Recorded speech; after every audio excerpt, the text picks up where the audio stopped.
অনেক অপেক্ষা, অনেক প্রতীক্ষার পর আমাদের সকলেরই ত্যাগ প্রতীক্ষা, গুম খুন অত্যাচার নির্যাতন সবকিছু শেষে আজকে আমরা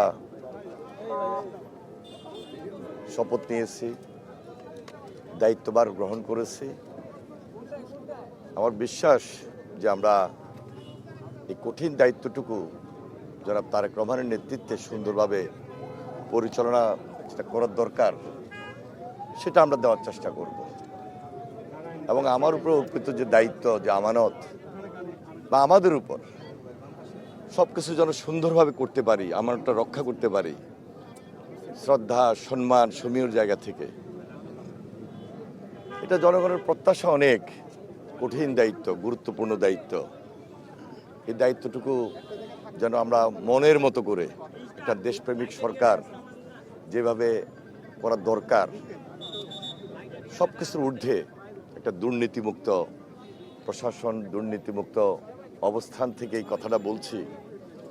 আর আমার উপর যে দায়িত্ব, প্রেসিডেন্ট জিয়া রহমান খাল খনন কর্মসূচি শুরু করেছিলেন এবং দেশে একটা বিপ্লব তিনি তৈরি করেছিলেন, যেটা স্বনির্ভর বাংলাদেশ গড়ে তোলা।